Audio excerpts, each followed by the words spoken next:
Beloved Mooji Baba, hello. Hugs and kisses to you. I am so grateful for your tireless service to us and to truth. I often feel the urge to ask you for help, but when I try to form the request, it disappears into silence. Yet it is not long before thoughts and identification come back. Joel, New York City. It feels like I'm playing a game of cat and mouse, while also knowing that the cat, the mouse, and the observer of them do not really exist. I hear your voice saying, but who is this I?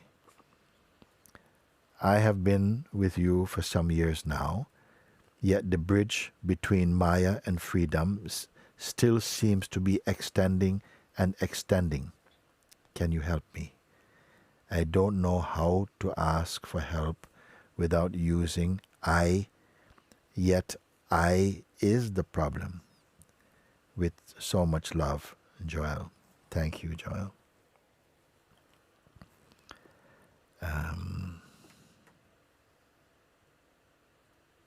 I often feel the urge to ask for your help, but when I try to form the request, it disappears into silence. Yet it's not long before the thought and identification come back. This is, sometimes we say like, the mind also, this mind character of the person is very cunning and seem very, very clever. When you try to catch him, then he falls like a possum, He lies on the ground like dead. But he's looking. And then you think, good. He's fallen out of the tree. Good. I can go and take rest. But he's not dead.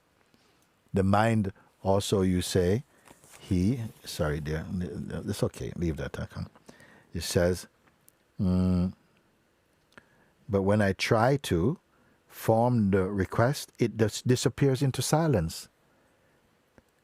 But it has to disappear as silence. It has to become silence. But it hides into pretend silence, you see. Then you think, feel good, thank you. Some people say, as I begin to inquire, it disappears, gone. And then you purchase that and think, how effective is this inquiry? I don't even finish inquire, boom, he's gone. But he's only hiding. You see? So I say, don't give up. You stay there. Now you invite him, come. Come, little possum, come. Let's take a look. You see? He won't come. Because he knows now you are alert. When you're alert, it means what? You're establishing your power. He won't come. He'll try to ambush you when when your attention is lapsed or something. It's a bit of a game. Let's have a look and see. Huh? So it comes back.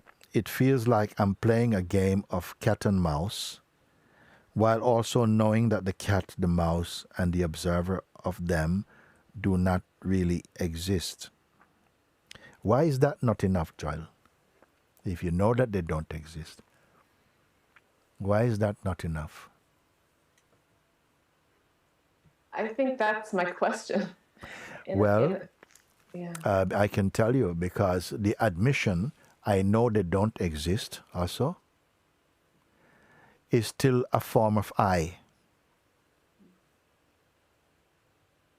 To really anchor that I into its root, which is pure awareness, it's not enough to say, I know they don't exist. Because some people say, I know I am the self. I know I am the self. Actually, the self does not say, I know I am the self. It is just the self. So the tendency of feeling, yes, I know I am not that, I know I'm not that, can be a form of excuse that we allow to go. Because you feel, I know I'm not that. Then if you really know you're not that, why would it trouble you? You see? Yes, I do understand. And it's not just an intellectual knowing. It's experienced not as an experience. Yeah. It's a confirmation. You can confirm.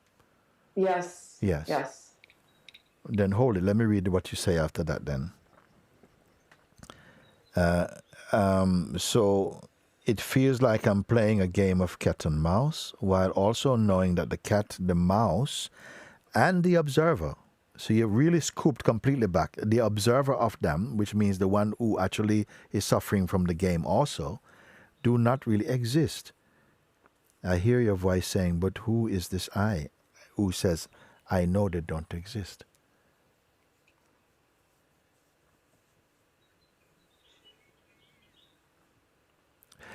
Let me put it another way.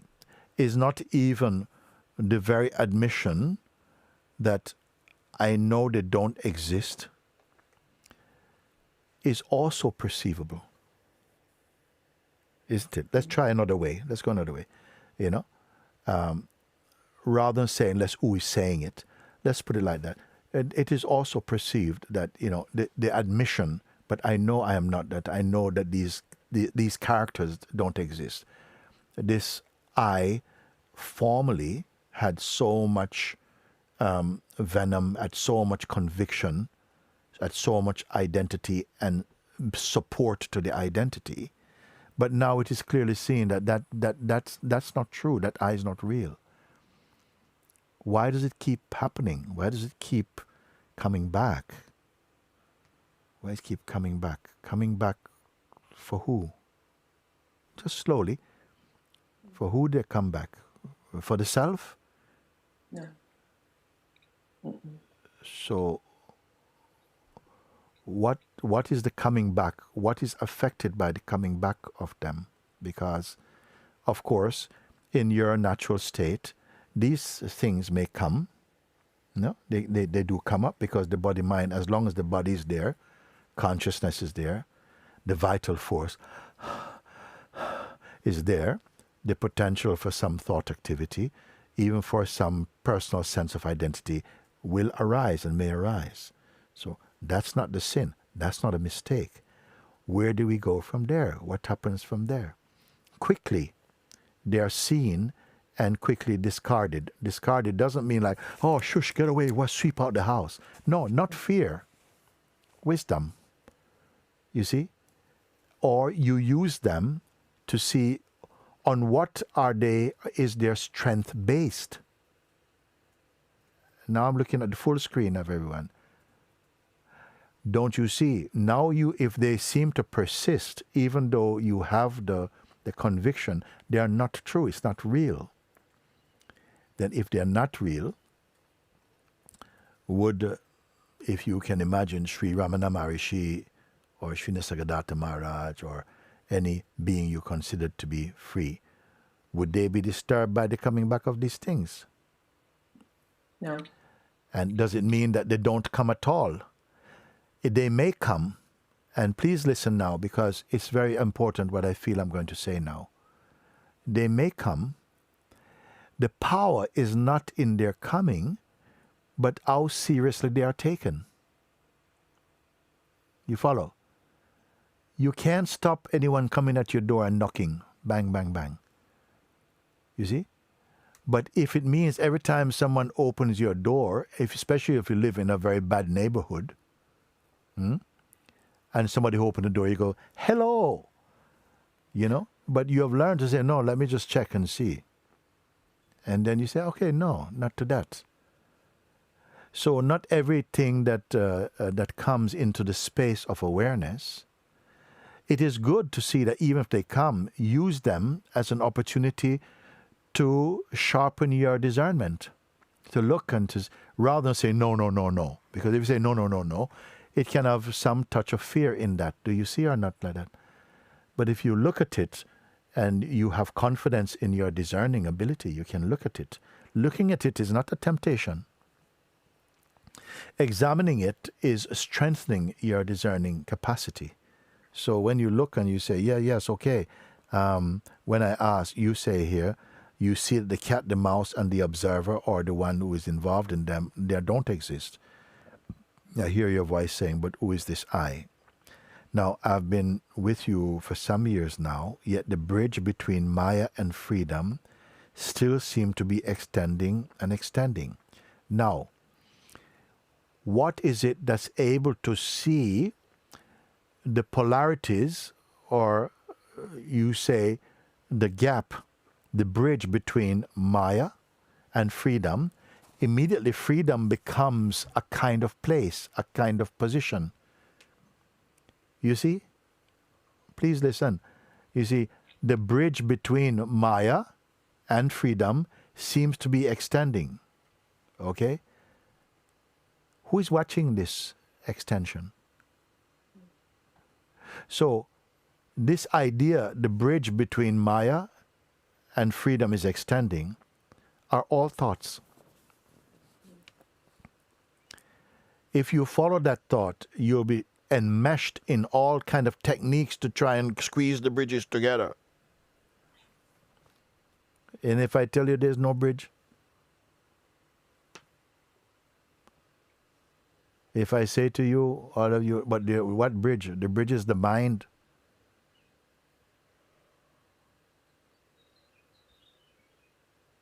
Are you disturbed? Is something going, what is he talking? Doesn't know. He doesn't know. He doesn't know this bridge. This is my bridge. How can Guruji say doesn't exist? Then I can see why it would exist, because you support the existence of them. But if I tell you, what are you talking about? This bridge of between Maya and freedom is just imagination. The mind is creating these scenarios. Don't purchase them. This is not true. You see? But don't say it mechanically, it's not true. See. Because I say, the very weakness of this illustration, Maya, freedom, bridge, is still going on. For whom is the bridge expanding? For the imaginary self, the one who is feeling, I'm not doing well, I'm not getting any better. Instead of the bridge just being from here to here, it's gone even further. And now, you see, you're getting into this calculation. If I say, cut, are you with me? Yes. Or are you on the bridge?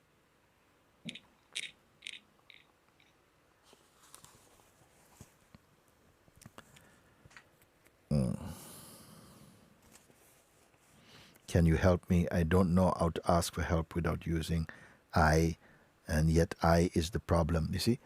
So otherwise the mind plays clever games with you.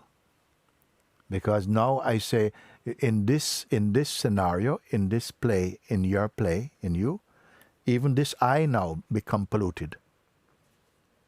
So even this reject. And don't say who is going to reject it. Just say you reject it.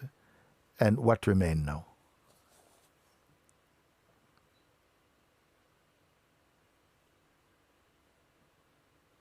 Just spacious and full at the same time. There's nothing. Yeah, yes, It's yes.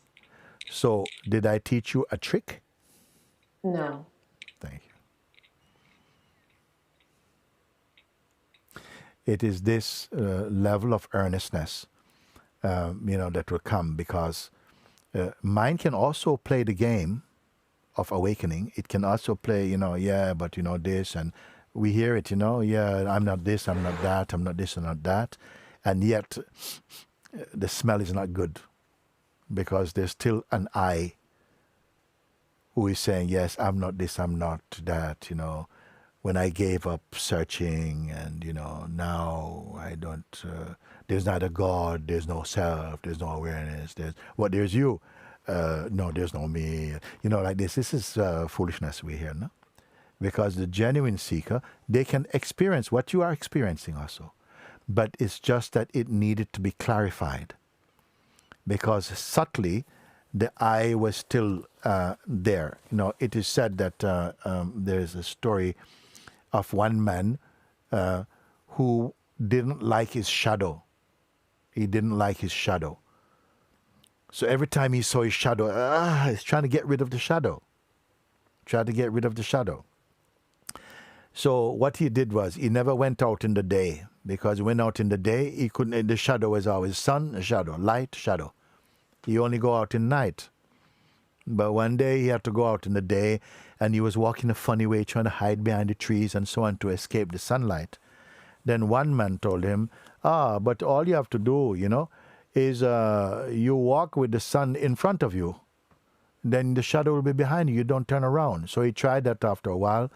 But then somebody called him, George, and turned around and saw, shadow, so like this. So anyhow, one day he happened to see some burial of some funeral, and they were burying this body, throwing earth on it. And he had a bright idea. I will bury my shadow, you see. So he dug a big hole, and then he stood right with the sun behind him until he saw the shadow fall right into the hole. And then what happened? He started to quickly shovel the earth. He's feeling, I got him. He's burying. So as much as the earth is going in, the shadow is appearing on the top of the earth also. So how to get rid of shadow? You have to get rid of the one who's throwing the shadow also. But how to get rid of it? I'm not telling you a horror story. It's not a violent story. It's a very beautiful illustration. No? What is the point? That the troubles that we are experiencing don't exist by themselves. They only exist for the one who conceive in them and believe in them and identify itself as personally. That is the shape we have taken, you see. And so when I say, as you said yourself, I didn't say before you said it, you said yourself here, no? That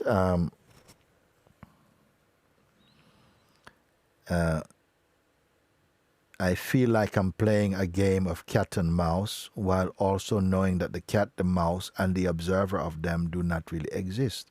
And I ask you, why doesn't it stop here then? I hear your voice saying, but who is this I, meaning the one who is seeing all of this?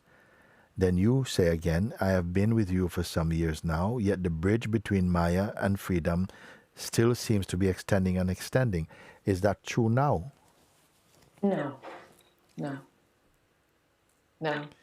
What about tomorrow? No. There's only this that has no description, no bridge, nothing. Is that an experience you're having now? Yes. I mean, not an experience. It's not something that comes and goes. It's not. That's it. Thank you. Thank you. That's it. So what do you have to do now? Nothing. So you're going to give up work and all this kind of stuff and all this stuff? No. Everything can happen. Everything can be here. Yeah. I think what you said about if for Ramana Maharshi some identification came up, it's not a problem. Yes. I think that point that helps me so much because it does come up, but it's not a problem. So yes. I think in my earnestness, I started to feel like, but it's coming up. So and it shouldn't. Yeah. Right. So this is why I would finish that statement. So the why is not a problem for them because they don't have an idea that these things should not come. Right. It can appear, Somebody can try and sell you your own car. Anything can happen. You see, yes. You don't tell them, get away. How could you dare try and so somebody can come and ask you, excuse me, I'm not feeling well and I need a kidney transplant. Can I give you, I'll give you $100 for yours. And I can't believe somebody out look at the world these days. No, you can say, hey, that's really good. That's really funny. Can you say that again? I'm gonna record that. That's just so funny. You see, you cannot. It's the problem is when you think something should not happen, or should not appear. It can appear. Yeah. because it will disappear if you don't, grab it and say, yeah, can we make a deal? You remember yourself, and by remembering yourself, you find a completeness and a sense of choice, Yeah, I would say that's mostly, my experience is, it's there, it's in that space. Yeah. Spaceless space. Yeah. Only to be honored, no? Yes. Yeah. Love you. Thank you so much. I love you so much. Love you so much. So wonderful. Thank you, John.